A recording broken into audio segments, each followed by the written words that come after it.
Hey everyone, so it's been a while since I popped on here, and I just thought I would come on and share a little story, I guess, with you guys. So, for those of you who know me, you know that I grew up in Sambro, Nova Scotia, um, where pretty much everybody grows up believing in spirits and ghosts and all that kind of stuff. There's all kinds of like ghost stories that are told to you over the years. So I've grown up believing in ghosts and spirits my whole entire life. And maybe off and on throughout the years, I may have had some experiences that I didn't really think anything of, just kind of, chalked it off. So today I'm going to tell you guys about a little tale, and then I'll kind of fill you in on some other things that kind of maybe validate a little. I don't know. Anywho, so I have started working a new job. I do cleaning at a group home, and the house is well over 200 years old, and it's currently under major renovations. Like half of the house is literally missing. So the oldest part of the house, which is over 200 years old, has been taken down, and they're rebuilding that part. And the part that is remaining, I think, was built in the very late 1800s, early 1900s, as like an addition. There was many additions throughout the years, so it's really hard to track. Anywho, I don't have like any weird feelings or anything when I'm there. It's just a house. Yesterday when I went into work, we were having some issues because of the rain and wind that had happened the night before. So there was like water that got in and all that kind of stuff. So we were running around cleaning that up. Everything was just in disarray yesterday. So I was doing even more laundry than I would normally do on a normal day because we had to do lots of towels and stuff. So I was in the laundry room and I was folding laundry, and I felt like somebody was standing in the laundry room door watching me, which is not uncommon. Some of the residents pop in there from time to time and scare the bejesus out of me, and I'll turn around and they'll startle me. So I quickly turned around and I realized, oh, there's a woman there. So then I turned around longer, but the woman wasn't there. So I thought it was one of our eldest residents who needs assistance, and she sneaks out of her bed by herself sometimes and tries to go to the bathroom on her own. So I thought it was her who had made it all the way down to the laundry room. So I go down the hallway and nobody's there. I'm like, that's pretty weird. Anyway, whatever. So I go about my business and I'm running around like a chicken with my head cut off. And then the next load, when I'm in folding the laundry, I get the same kind of feeling, like somebody's watching me from behind me. So I glance quickly at the door and glance back again because I could have sworn there was a woman standing in the same way. Not fully in the doorway, but kind of like peering in.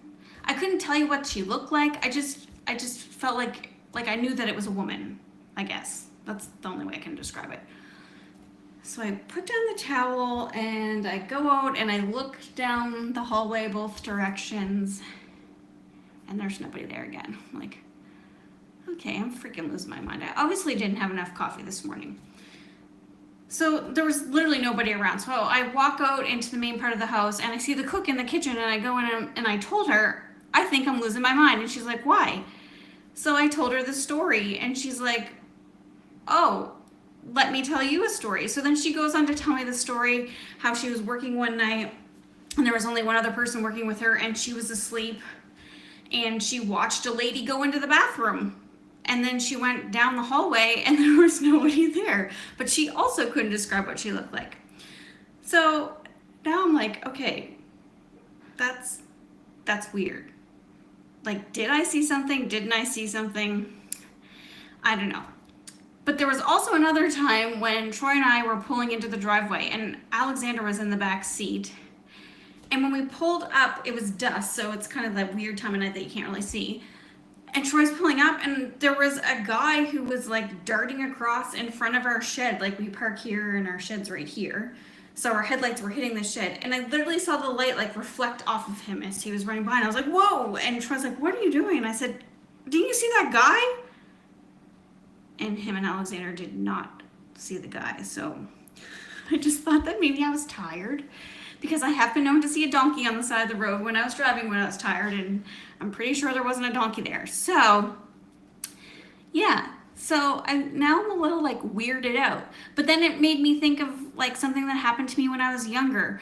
When the Teleglobe station was being built down by Crystal Crescent Beach, my grandparents were kind of like the nighttime security there, and they used to take me with them. And one time Poppy wasn't there. I don't think he was feeling well or something, so it was just me and Nanny, and we had the dog there. And she let the dog out, and he like didn't come back for a long time. So I went out looking for him, and there was this huge deep trench that was built because that's where they would lay the cable, and then it would go out through the water, blah blah blah. But it had a really high bank on both sides, like you couldn't walk over it, and if you fell in it, you'd be dead, because it was that deep. I don't know how deep it was. I have no idea with footage and stuff like that. But anyway, I saw the dog and I was yelling to him, and I ran, and I was running and not realizing that I was right at that gully, the big trench that was dug out. And I remember tripping.